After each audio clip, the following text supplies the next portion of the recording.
what I see in the renewable space is some incredibly smart people. Um, they're definitely tackling an entire new area of energy with gusto. Uh, the folks that come from maybe a landman or oil and gas background, obviously those folks have a leg up because they understand uh, the basic principles of what needs to happen to acquire and de-risk energy projects. They've already been doing it on the oil and gas side earlier in their careers. Some folks are a little bit newer to it, and it doesn't mean that they are disadvantaged in that sense. Those are the ones that I really try to focus my energy on, forming relationships and educating them and helping them to get comfortable with us and helping them to understand that we do have their best interest in heart. We want to protect them.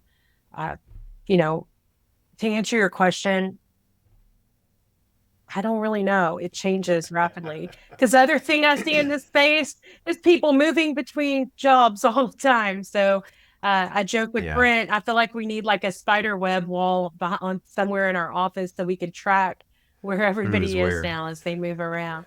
Yeah, but people are starting to understand the thing that we've been doing uh, this past year. We've been very lucky to be able to speak at a lot of RE Plus events. We were able to speak at the SIA finance and tax seminar.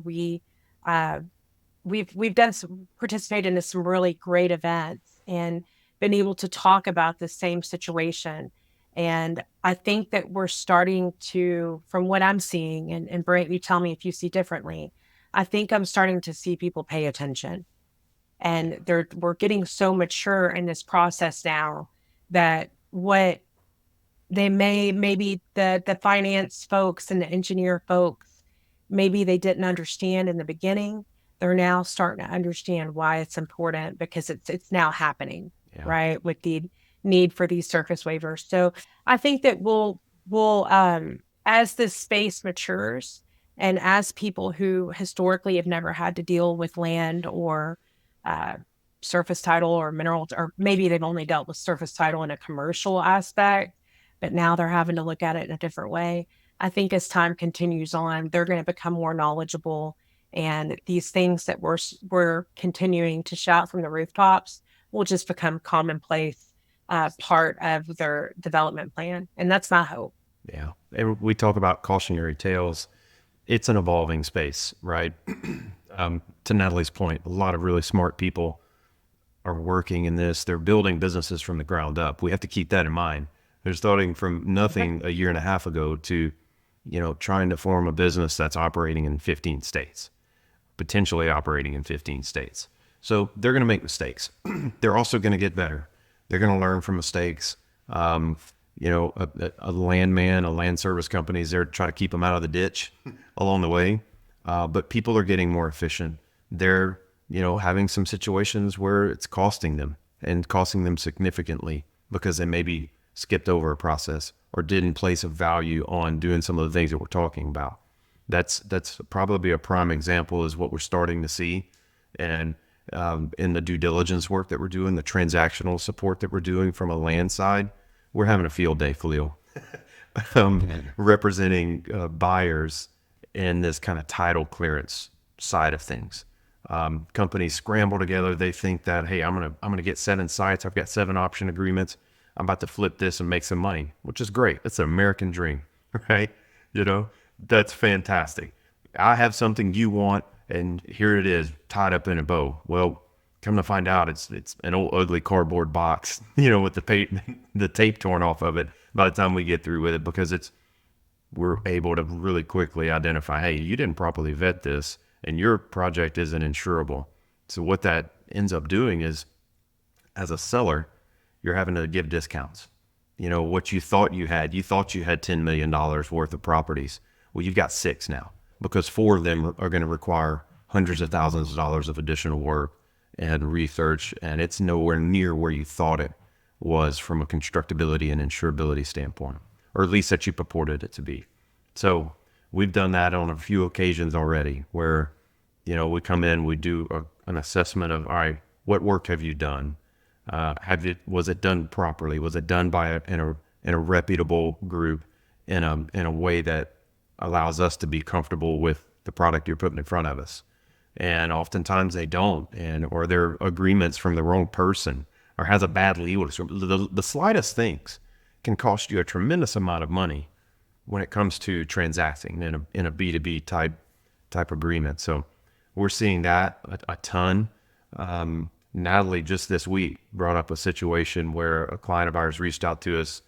I don't say in desperation, but like they had a realization that, oh crap, I thought I had something, or they engaged us to do one thing. And as we started working through it, we'll let Natalie pick up and talk about the mineral title deal that we just got to our desk. And it's kind of really why we focused on the content of a title commitment earlier. Yeah, this one is again, relationships with clients are important. And the clients painting the full picture for me is critical when we onboard that project so that we can get them where they need to be. This project came in. Uh, they gave us a Excel spreadsheet with ownership for minerals broken down over multiple tracks.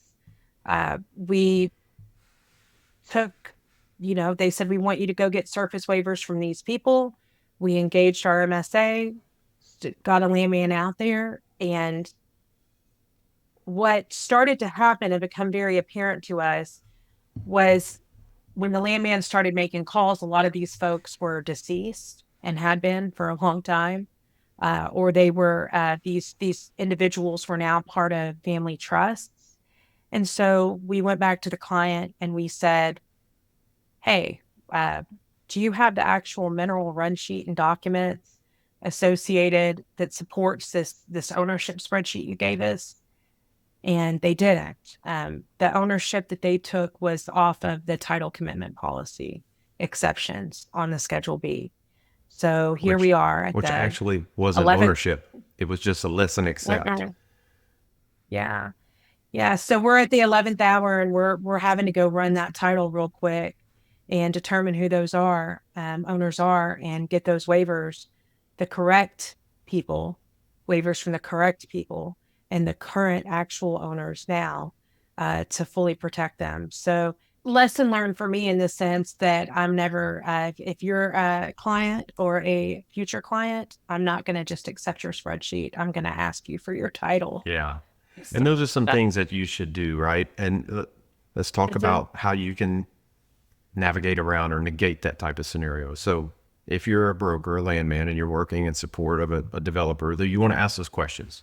Don't just assume that this spreadsheet that they hand you is the gospel. Show your receipts. How did you get this? What work was done? Ask those very specific questions. On the internal side, we see a lot of times, a lot of companies are compartmentalized where there's a group that does the acquisition work and there's another group that, works on the development. And real estate kind of sometimes falls on either side of that. You don't know, I guess maybe the best way to phrase this is this: if you're a receiving party internally where an asset's come from one person that maybe has got an option agreement and maybe has a title commitment done, and they hand that to you to pick up with development, you're going to want to ask those questions. What work was done? Show me the ownership reports. Make sure you have the documents. Be asking very specifically about these because you can't assume. I guess that's the word of caution. Do not assume that something was done on the mineral side. Just because you have a spreadsheet doesn't mean that it's gospel and doesn't mean that it's been properly vetted. You want to make sure that you're asking those questions and you have access to all that. It's going to help you make informed decisions.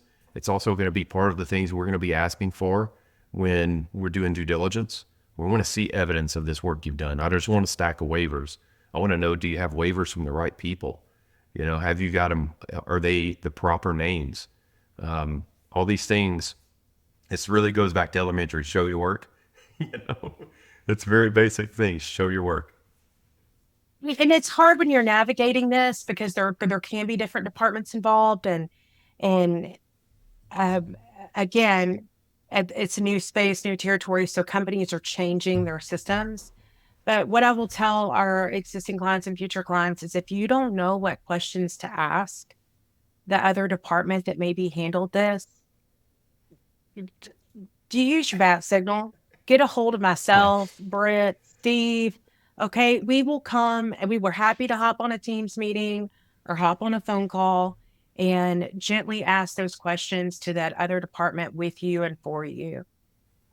You know, we don't expect everybody to know everything about this. That's why you hire us as consultants. And so we're here to have your back and we're here to help you navigate it as best we can and use us as that tool. And don't be afraid to ever say that you don't know, because that's what we're here to do, because we do know.